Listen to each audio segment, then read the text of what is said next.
Yeah, so I come from a family where my parents were married. There are six children, so we were really. And I'm a triplet also, so I have two other brothers who look Okay. just like me, right? And so we're really big on family connection. And out of my six siblings, um, they all got married. Like I was the last one to actually get married out of Lovely. the bunch. And I think I took my time really trying to find a partner because I think the journey for love for gay men typically is later in life, like in their 30s. Most heterosexual people try to get married in their 20s. Yes. And for me, I was like, no, I still want to kind of like explore the world, travel, figure out who I am, figure out my sexuality, like what do I want in a relationship. So I dated. When I say I dated a whole bunch, the little black book, if you know what a little black book is, Yeah, the little like black book was full of names, numbers, receipts, everything. everything. Yes. Welcome to the Queer Quest podcast, your beacon of light and sprinkle of glitter in the queer community. I'm your host, Cristiano Green, CEO and founder of Queer Quest and a transformation coach for queer individuals. And together, we're embarking on a journey of transformation. Each week, we bring you a new training topic or connect you with visionary queer leaders in healing and coaching. Diving deep into conversations that inspire growth, celebrate diversity, and empower you to live authentically. So wherever you are, settle in and let's get ready to unlock the vibrant potential within. This is where your quest begins. Hello, all you fabulous souls, and welcome to another episode of the Queer Quest podcast. I'm your host, Cristiano Green, the CEO and founder of Queer Quest and a transformation coach for the queer community.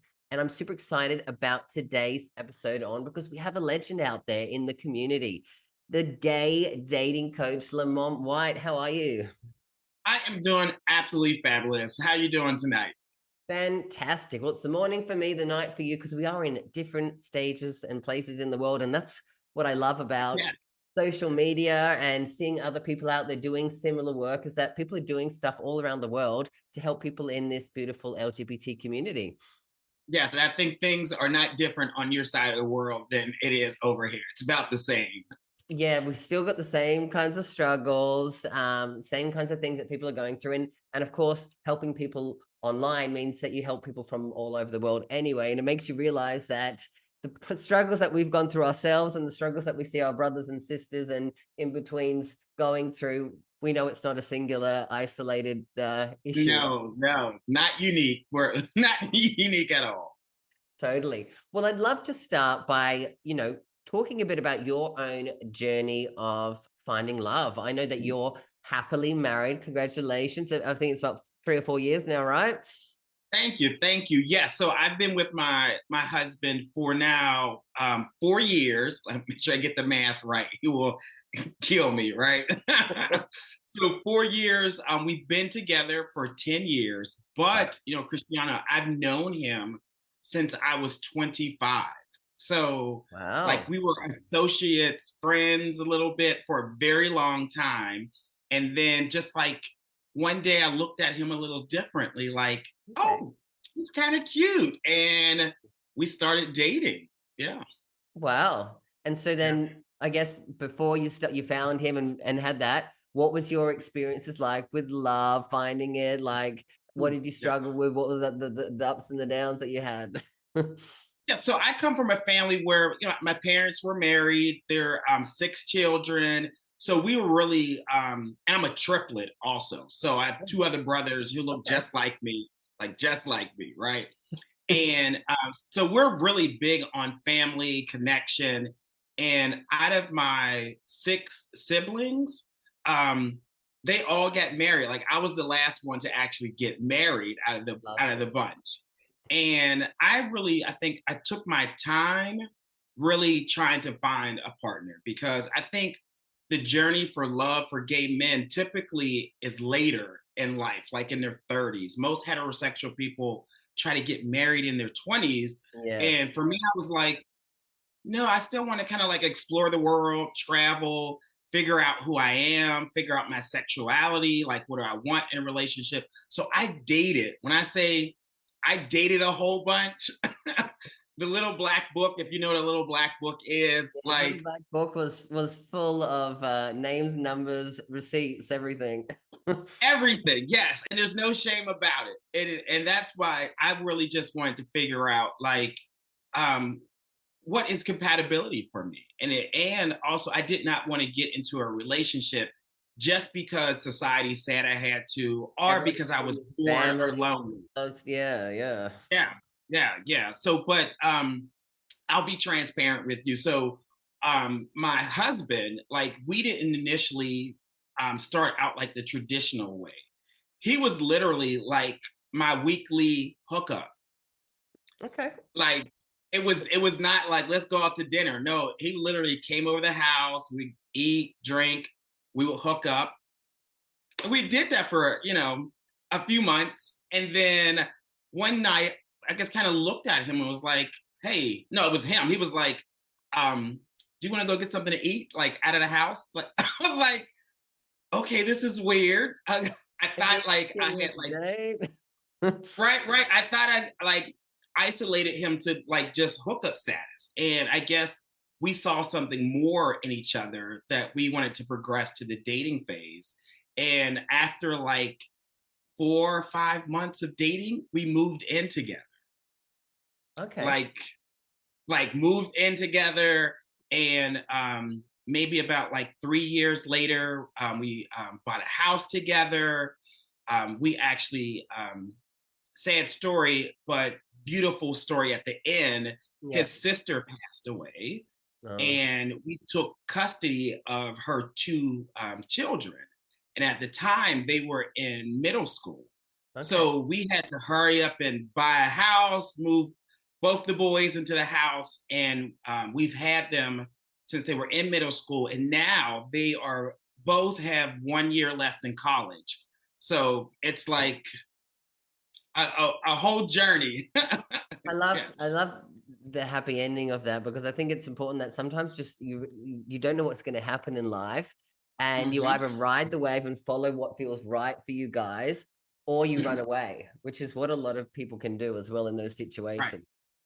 Look, you're spot on, because one of the things, because we didn't get married until after we took custody of the children.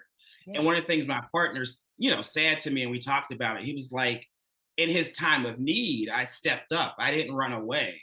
I There are love a lot of guys, because we were just dating, a lot of guys could have said, hey, that's your problem, you take care of it. But he was like, no, that. you stood there, you showed up to the family, like you stepped in to be a parent to both of our nephews now. And I think that's the testament of just navigating life, going with the waves, as you say, and just making things work.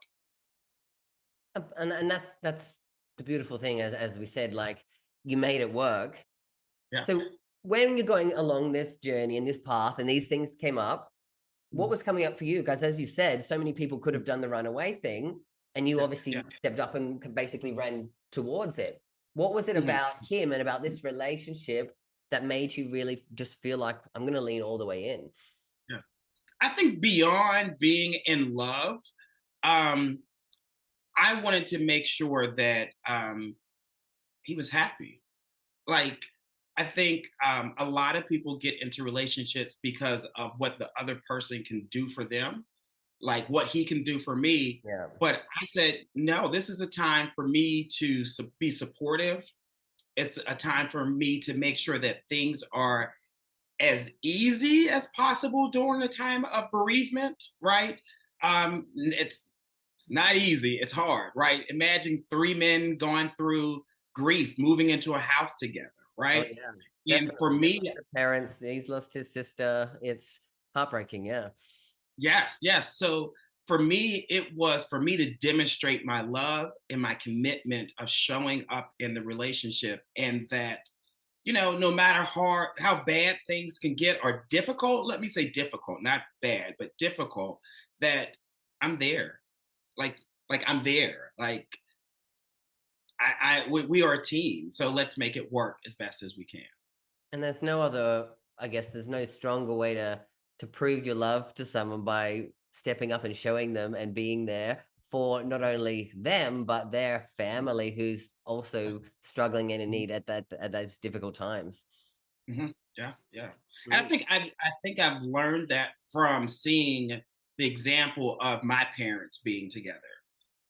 There were times where I got to witness the difficult times, the good times, but one of the things that I appreciated about them is that they remain friends, like a team, like lifelong friendship. And that's one of the things that I took from their relationship that I said, once I find my partner, listen, we're gonna be friends forever. Even if like say if the relationship ends, we're still gonna be friends.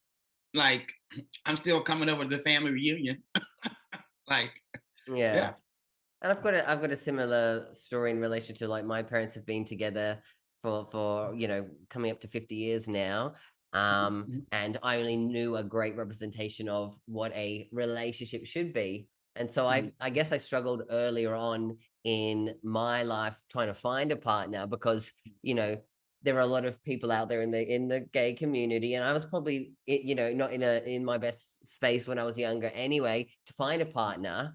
And so you were looking for someone and trying to replicate what you've seen, but also mhm, knowing that you can't replicate love anyway. You've just got to kind of look towards the kind of qualities of love that you want and try to not only try to get it for yourself, but try to actually exemplify that and show that to other people and put that out there mhm. because if you want to attract it, you have to kind of be it as well, right? I totally agree. Yeah, if you want someone to be dependable, then you have to be dependable for them. Like you can't ask for what you don't give. And Yep, sometimes you have to give that first for that other person to feel safe to show up for you. And that's when you remove your pride, your ego, and you just become vulnerable with your partner. And that's how you know if this person is your person because it feels so safe. It may feel uncomfortable, which is okay, but totally. that's a way that's how you grow together and experience life together. Yeah, totally. Being able to be vulnerable and raw and honest and then see you at your worst moments emotionally um Mhm. allows them to and then both you still love each other or even love each other more because you've gone through it together. Again, that's what relationships are and I know in the past for myself that when there had been stuff showing up, Mhm. I've also been the person to run away because I wasn't in a place to handle Mhm. certain situations, and that again showed me that again Yeah. it wasn't the right relationship, but also maybe I wasn't ready for a relationship in the past as well. I couldn't agree with you anymore because when I first met my husband, remember I told you I was 25, 25, 26. yeah, I was not ready. Like I say, not ready. And no, I would had I tried to start a relationship with him in my 20s, it wouldn't have gone anywhere. It would yeah, not. I was not in the mental state. I was not there financially in my career where I wanted to be. And most men, particularly gay men, we thrive off of accomplishments, right? So if we're not achieving things, then that plays on our self esteem. And we do different things to kind of cope with that.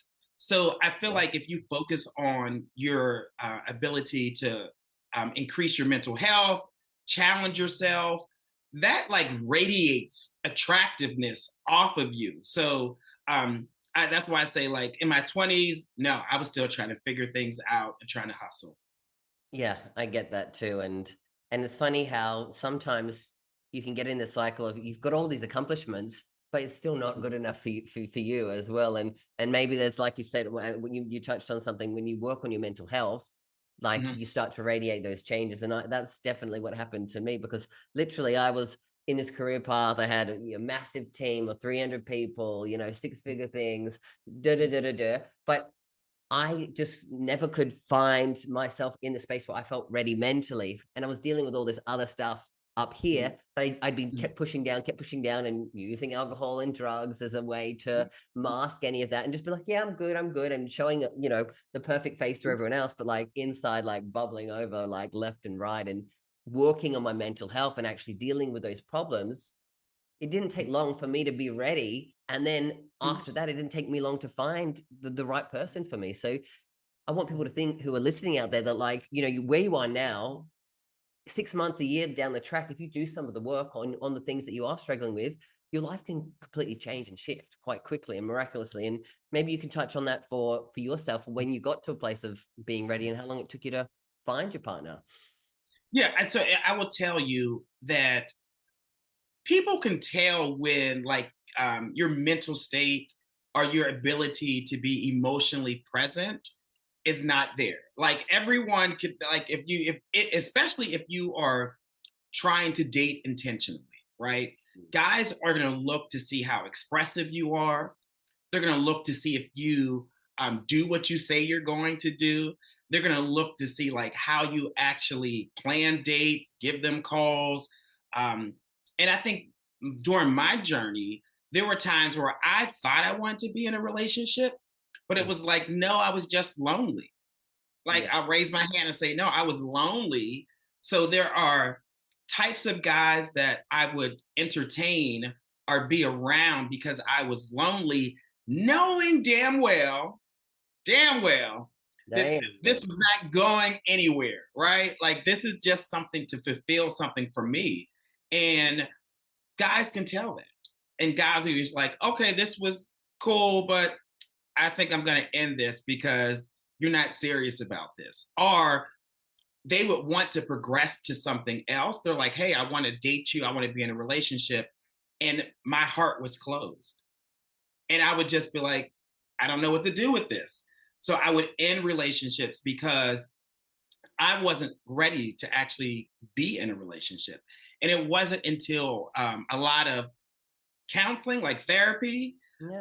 hard conversations with God, still dealing with my relationship when it comes to like spirituality and sexuality. That took me a while to Oh like yeah. really navigate that thing of I see this Bible says this, and these people are saying I'm going to hell, but sir, you made me like this, and I can't change it, right? So it took a lot of time for me to have some uncomfortable conversations, prayer, therapy, for me to accept for who I was. Because if I don't love myself, people can see that energy, and then that's when the leeches, the users start to come around instead of quality guys who are actually trying to find something serious. Yeah, definitely. And that struggle is really real, no matter if you are someone who's religious or not. Like that whole like, because of what society says and what we've all been through as queer people, we all know Mhm. what it's like for people to tell us that we're wrong, or that we're going to hell, or all of these things. Mhm. And that stuff Mhm. builds up and builds up and builds up until you kindly have to have those deep conversations with yourself and with God, or whatever you Mhm. class out the universe. Like, Yeah, think sexuality and spirituality, they're not separate conversations. They're one and the same, right? they overlap. And one of the things I say, the beautiful thing about being a queer or a gay man or a same gender loving man, however people identify, is that we get to write our own narrative. Yes. Like we get to write our stories because there are stories that are being written about who we are or what we should be. And if you actually just take maybe 6 months of self reflection, just time to spend with yourself and say, this is who I want to be. These are my core values. This is how I want to present myself to the world. These are the habits that I want to develop. You get to do that because a lot of people think you should be something else. So why not just write your own story and lean into that? Exactly. And you know what? Half the time people are gonna hate you for this or that anyway. Like, so let them hate you. Let them hate you for something that is authentically you and Correct. not a mask and not you pretending to be something or trying to live up to their standards. Let them hate you for being you. Exactly. And pay them no mind as well. Like, unless because they ain't paying your bills, honey. No, no, no. Even if you're paying my bills, I get to be me. Exactly right. Exactly right. You can't tell me how to pay them. Mm. Okay, then. And so you mentioned that, like, obviously, you said, like you're coming from a religious background, which I know from a lot of people in America. That's one of the biggest struggles that I found from clients that I've had from Mhm. America, and especially from different cultures and backgrounds. How was it for you coming out? Like you said, you have a big family. Yes, How yes, yes. accepting were they? Like, are you the only, queer person in the family? Like, were you lucky to have someone else there that like paved the way? So it probably could be a reality TV show, Christiana. I tell you, it could be. Like, so I knew that I was attracted to guys way back in like elementary school, like way back then. So I did have a conversation with my mom when I was like in the 5th grade. I was like, hey, I think I like guys and girls, right? And she's like, oh, okay. Like, she gave me a hug. She was like, I still love you. I still embrace you. The funny thing that she said to me, though, I never forget it. She said, I just don't want you to do anything that's going to hurt yourself physically. I'm like, huh? What? Are you telling me not to be a bottom? Is that what you're telling me? Right? Like, and I'm like, how would you know? Have you had anal sex? So we joked about that, Yeah, right? But it was a secret between the two of us, just the two of us, until I went off to college and I came out to my triplet brothers. And then I slowly just said, whatever, let me just tell everybody. And through that process, I had family members who stopped talking to me. mm, I had family members and friends who wanted to come over and pray with me. I'm like, I don't need that. I'm okay. But one of the I think unique things is that my triplet brother, I told you I'm a triplet, right? yeah. He wanted to like he and I actually stopped talking for about like total communication for about a year and a half Oh wow. because he would say like, "Oh, you need to pray it away," and like he gave me scriptures to read, and I'm like, I really don't need those. But Yeah. one of the things that I did was I said, you can have a gay brother, or you can have no brother at all. So Yeah. we took time to give him space.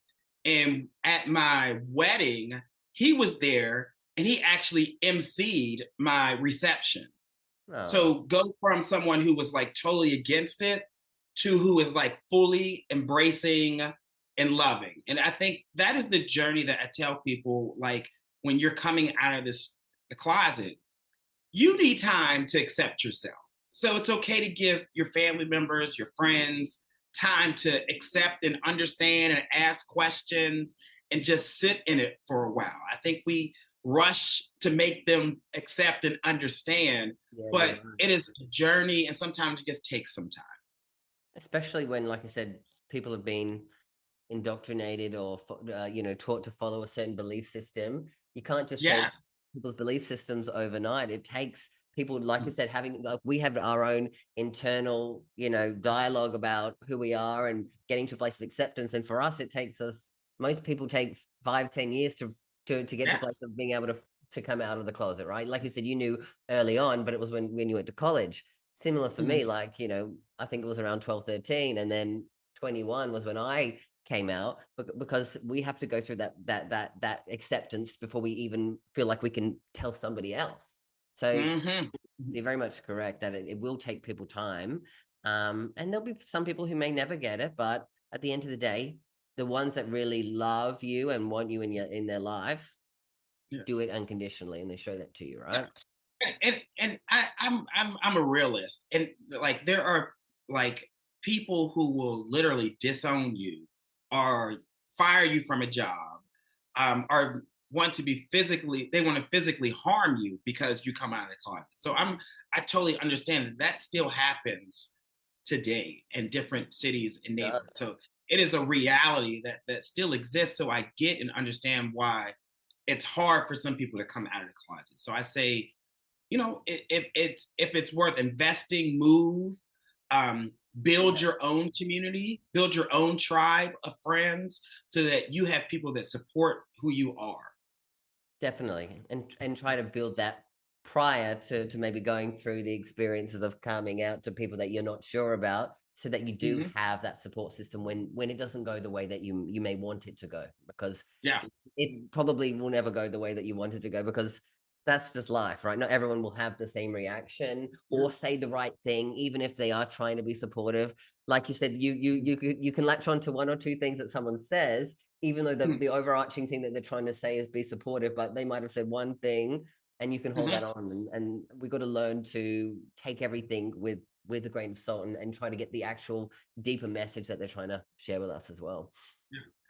And it's okay, like it is okay to end certain relationships, Yeah. even if they are family members. I think we have been taught that we're supposed to be, in relationship with people for the rest of our lives. Some people are only meant to be there for a small period of time.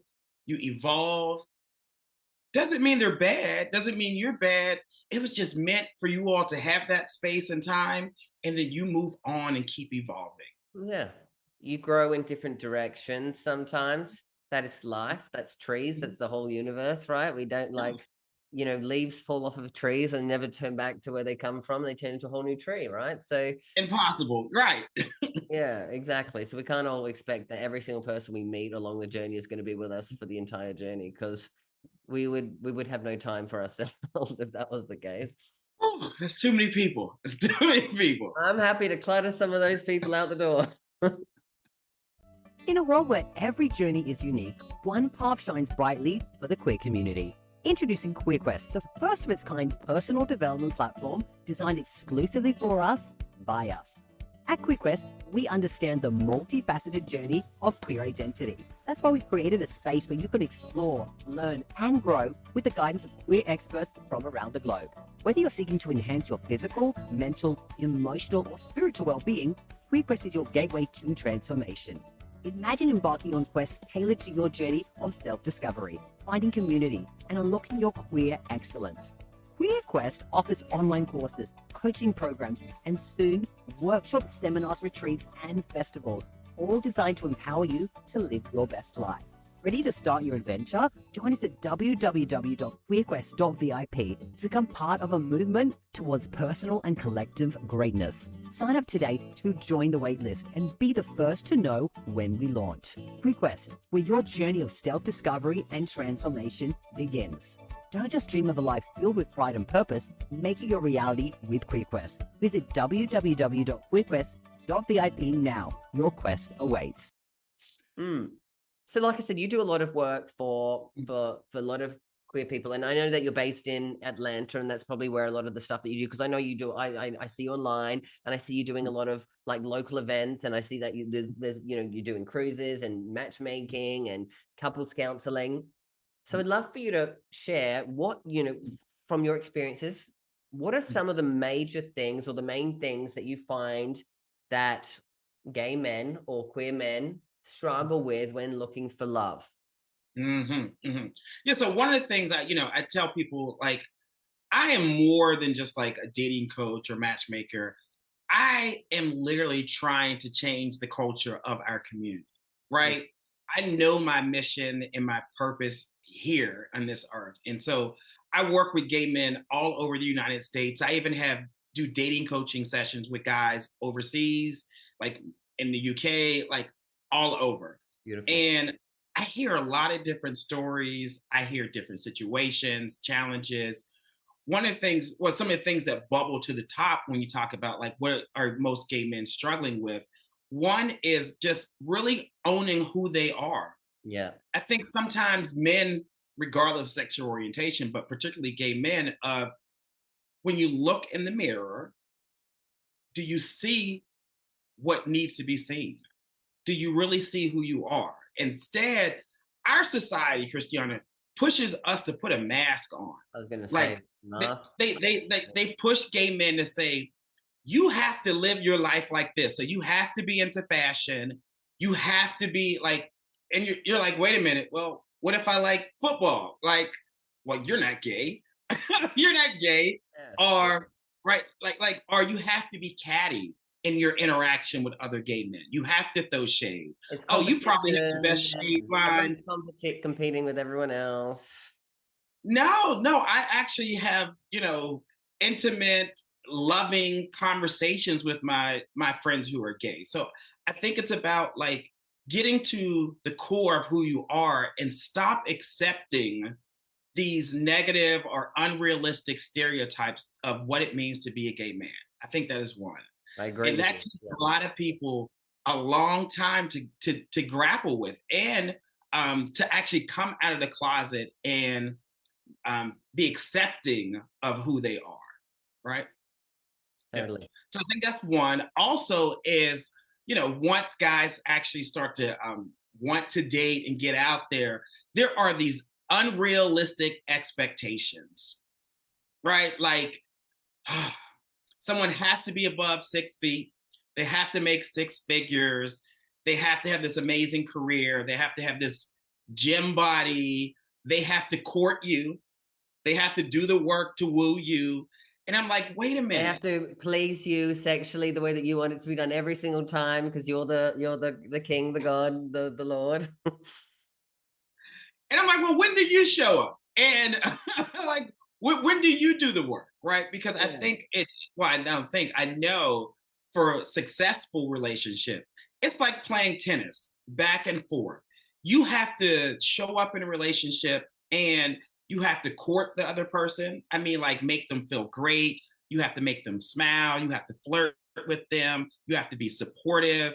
Um, and that's work. And most men don't want to do the work to actually form a relationship. They go by this motto that, oh, I'm going with the flow, or it should just come natural.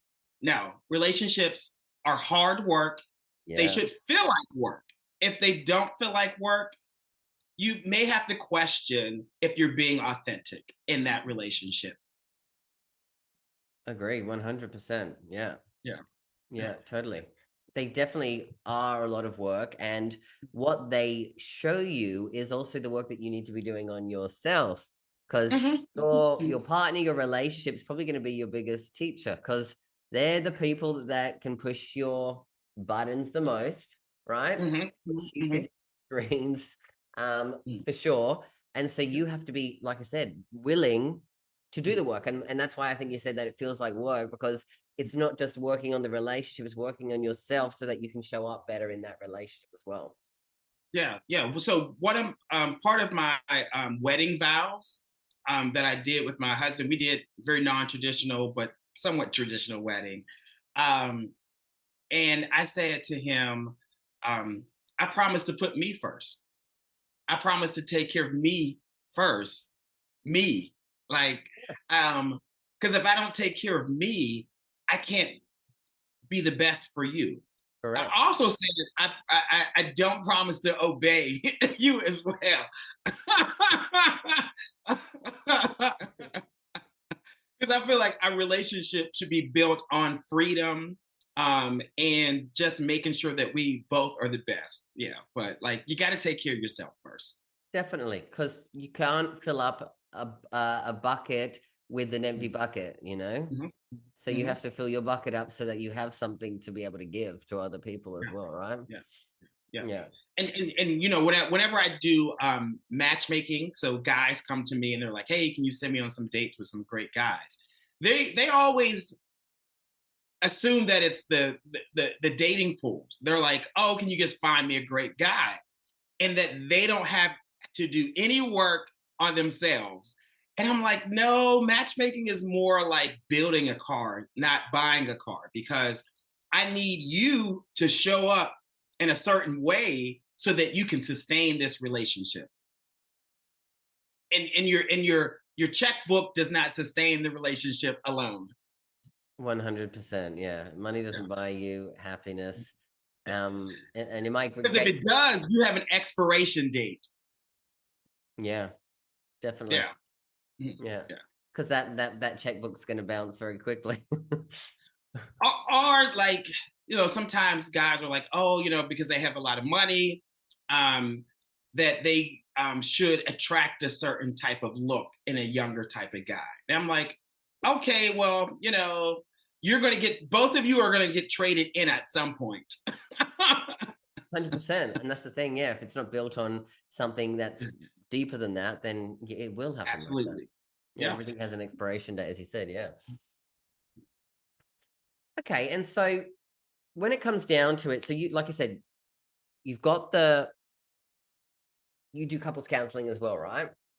So you have people who I come to you do. who are Mhm, struggling mhm, with their relationships.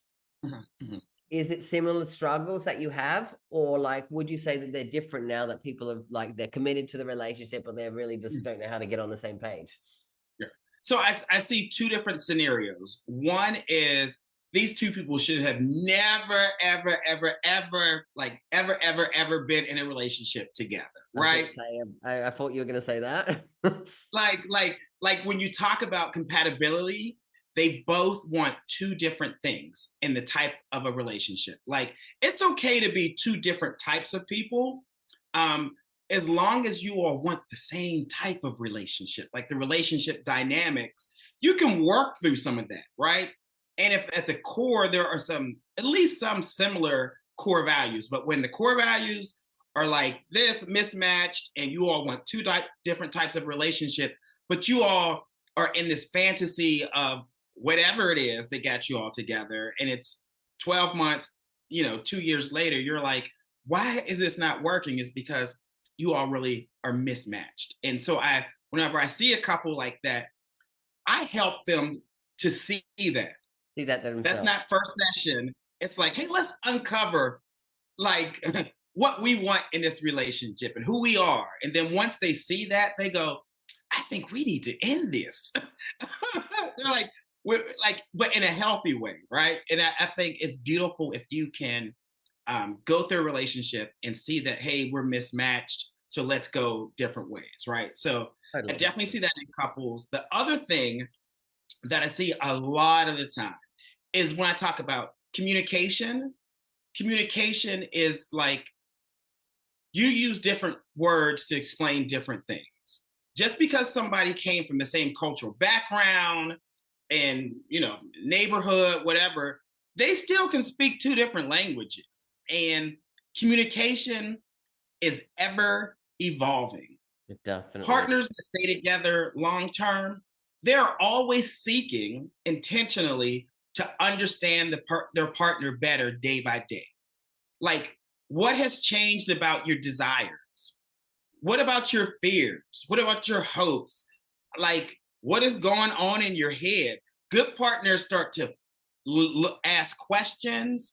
They communicate, like, hey, I know you might have meant this, but you said that. Can we talk about it? Right? Communication is hard. Oh, That's the hard work in relationships. 100,000%. And I even look at it from yeah, from the people that I help and also my relationship. It's always a miscommunication that causes something bigger. And sometimes it takes you a little while to realize, okay, like what are you getting so upset about when I said this, but you've taken it as this? And that's where the clarity is. And sometimes again in relationships, there's someone who usually likes to communicate more than the other. The other one's like, if we don't talk about it, let's move on, kind of thing. And one person wants to talk about it. That's what I often find as well. And again, as Mhm. you said, the communication is like if you've got people who are on different communication styles, one wants to talk about it, one doesn't, there can sometimes be this stonewall kind of thing of like, well, no, we need to talk about it. I don't want to talk about it. And that builds into Mhm. a bigger problem as well, right? You're spot on, and that really means like when you have two couples who are like that, it's totally fine. It Totally just fine. means that you have to be aware that I know my partner doesn't like to talk a lot, so let me just go walk around the block, and I'll come back and give him some space, and then I'll give him a look like, okay, you ready to talk about it now? I gave you your time. I gave you your time. And then that also means the person that doesn't like to talk a lot has to be like, let me tell you X, Y, and Z. Exactly. Like it's so much effort, and that's why I say being in a relationship, it is work. But for people who are committed and actually want to stay in that relationship, they're going to do that work because they want to sustain that relationship. 100%. Yeah. Yeah. 100%. When you see people out in the community, and our community obviously has a big kind of hookup culture. Now, I've noticed Mhm. this from a lot of people who've come to me looking for a relationship, and they come in looking and they talk about what they want, and their big focus is what they want sexually. And that's the main Mhm. agenda. I'm sure you probably see Mhm. this as well. Yeah. How do you like tell me how you navigate that kind of stuff so that we can Yeah. there will be a lot of guys out there listening who are probably thinking that's their main agenda for a relationship Mhm. is sex, right? Because Yeah. some people So may I will say being in a relationship, sex, particularly for gay men, for queer men, sexual attractiveness or sexual roles are a key component of our types of relationships. yes. And I'm okay with embracing that, owning that, and not like caring if people think we're judgmental because as gay men, again, we get to create our own stories. And for a Yes. lot of gay men, being physically attracted to their partner is very important. I'll say that, and that's okay. However, as you age, as you get to be with somebody in a long term relationship, guess what? Things change. So Oh, if yeah. your relationship is solely based on physical or sexual compatibility, just understand that there might be an expiration on that type of relationship because your body may go up, down, things may go lower, your penis may work when you get older, it may not. Like the top may switch to be a bottom, the bottom might be the top now. So if you can't navigate that type of relationship, I think you should understand that it's going to expire or just kind of date and just hook up casually with guys and just let them know that. Exactly. And know that maybe Yeah. you might be not looking for the deeper relationship, and that might be what you want, and that's totally okay. Because again, as queer people, we get to choose the kinds of relationships that we have. Yeah. Yeah. Mm. Yeah. You get to do it. But I think one of the things when I looked at some studies, Christiana, like what gay men value, like in a relationship. So you already hit the key one is attractiveness. And I call it like an acronym of AIMS. So A is for attractiveness, I is for independence. No man wants to take care of another man, right? So gay men like to see that you can sustain yourself. You don't have to be rich, but like they Precisely. want to see that like you're independent. Like that's attractive. The next thing is M, which is some level of masculinity, right? And that has to do like how confident you are, how you show up, how you're trying to lead in the relationship.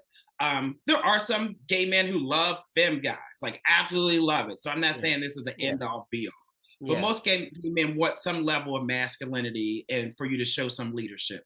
And then the S is for sexual compatibility. So like who's topping, who's bottoming, if it's an open relationship, if it's an agreement, if it's a monogamous relationship. That's how we kind of navigate our relationships. Yeah. Definitely. Definitely. Yeah. And so do you find that a lot of the people who would, I guess, from your experience, I guess people who come to you struggling with maybe they're in a bad place or relationship or whatever, who have open relationships, what's your kind of assessment of Mhm. like people doing it for good reasons or Mhm. maybe reasons where they're like, I don't want to address an issue and maybe this might fix it or we can avoid talking about something, right? Because we all know that that does happen, right? I'm not gonna like Yes, I yes, see it yes. happen quite regularly, but like I know that there can be both sides of the story. So I'm like, there's no judgment as well, right? Right. So like there are like heterosexual women who will get pregnant thinking like it's gonna save the relationship, Yeah, right? yeah. And it's like, no, no, honey, that's not gonna work. You're not a good fit. Same thing with open relationships. Open Yeah, relationships, based on your relationship with sex, how you feel about sex, it's not gonna fix your relationship. correct. There are many benefits though to being in an open relationship, and one of the things I've noticed about people who are in open relationship, it means you have a high level of communication. Like you all talk about any and everything, like more than people who are in monogamous relationships typically, right? Also, there is a high level of trust because they're trusting that their partner or they know where they're going, they're communicating things. Um, Also, sexual satisfaction. It's it's a lot of benefits of being in an open relationship because it allows you to be sexually satisfied, and you don't have to rely on one partner to satisfy you for the rest of your life. Yeah. So I think sometimes there's this negative connotation about being in an open relationship, but it works. It works for some people. If it works for you, great. Yeah, exactly. And like I said, it all depends on what you're looking for and what you feel like you're needing in yourself. And this comes back to the point of you saying you have to fill up your own bucket. And if this is something that you need that you're not getting, having that open communication with your partner to say, hey, look, maybe this is going to help us because I think we're all compatible in all these other ways. And maybe Mhm. us doing this can help the other things that maybe we're struggling with. So if people identify that they're having sexual like challenges connecting with each other, I would say first go to a sex therapist because sometimes, well, I'm we're about the same age. I'm a tad bit older, but like we didn't learn in high school or in college about like how two gay men have sex. Like they talked about like heterosexual sex, and sometimes there are very few spaces where gay men learn how to sexually satisfy each other, and they think going to an open relationship is going to fix it. It's Yeah. like, no, let's just do some one-on-one, learning. The only time I say like if you want to open your relationship is if both of you have a relationship with sex, that sex is not a sacred end all be all thing in life. Some people value sex, which is amazing, where like they need to be in love with the person, they need to be married to the person, they Connected need to to the be in a person. trusting situation, so then they'll have sex with them. Because If you are that person, you do not want to be in an open relationship. no, it's not gonna give you what you're looking Yeah, for. yeah, Mm, yeah.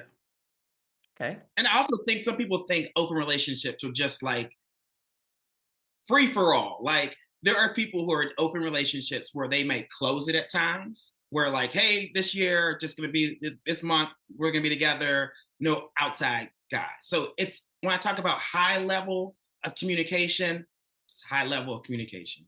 Yeah, yeah, high level. Mm. Yeah.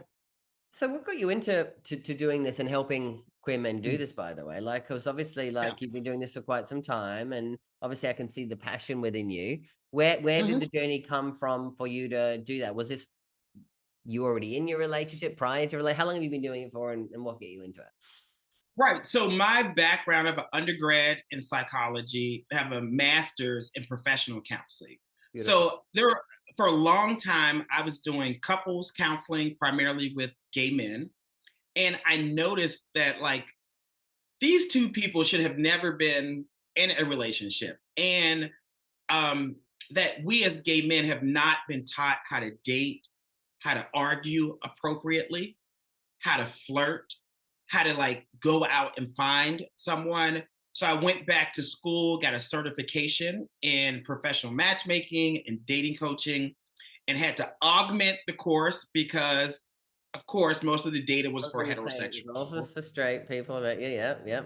Right, right. So did my own research and started doing this. And one of the things that I love doing is like it's more than the passion is actually seeing the results. Yeah. Like when people come up to me and I'm in New York, they're like, "Hey, I saw some of your content. It really resonated with me. Now I'm with my partner based on some of the things that you talked about." Oh, I'm like, there are results, right? Like there are people who are listening, who are struggling, who are okay with being challenged and changing their behaviors so that they can sustain a healthy relationship. yeah, that's beautiful. And again, when you get someone who comes and tells you that they've had success from that journey, obviously shows Mhm. that, they're moving in the right direction, finding Mhm. those things Mhm. there. Mm. Yeah, yeah. Beautiful. Well, Lamont, thank you for coming on here today and sharing your wisdom. It's been for me. I love talking to other people in the queer community who are doing similar work or who have definitely got a lot of experience in that because it makes me think more as well. Um, is there anything that you've got coming up, or where can people find you and connect with you if they do want to find out more about how they can get a healthy relationship as well for themselves? Sure. Well, first, I say thank you for the invitation, and I absolutely love what you're doing. Please keep at it. I think you are really helping our community just change their lives. So I'll say bravo to you. Thank you, thank you, thank you. Oh, thank you. Yes. And then so my website, betterwaytomeet.com. Again, I work with gay men anywhere for dating coaching. Like it doesn't matter how old you are, what your race is. I work with everybody, and I really push people to get the results that they want. I'm on social media, all the platforms, the gay dating coach. The gay dating coach, and we'll link that website and link to your social media anyway below, so that anyone who's listening, you just have to click below. You don't have to go searching and find the wrong and find the wrong person. But I'm sure there's probably not many the gay dating coaches out there, because I had a quick look and I couldn't see anyone else out there doing what you do as good as you do. I just Google the short little guy, and it might the short gay guy. We'll see what pops up. Yeah, The short gay guy who teaches people how to I'm date. like, damn, that's him. That's him. That's him. Awesome. Well, again, thank you for coming on, Lamont. It's been a pleasure. And I'll be back here next week with a brand new episode of the Queer Quest podcast. Until then, always remember that you've got this and I've got you. Bye for now. Are you ready to embark on a transformative journey towards love and happiness? Introducing the 21-day Gay Man's Guide to Love and Happiness. This isn't just a course, it's a pathway to discovering your true self, overcoming challenges, and embracing happiness. Join hundreds of gay men who found joy and freedom. Learn from Cristiano Green, a coach with 20 years experience and a journey like yours. For a limited time, get this life-changing course at 75% off with a 100% risk-free guarantee. There's nothing to lose, but so much to gain. Your new life is just a click away. Enroll in the 21-day Gay Man's Guide to Love and Happiness today. Visit theglobalpridecollective.com and start your journey towards a happier, more fulfilled you.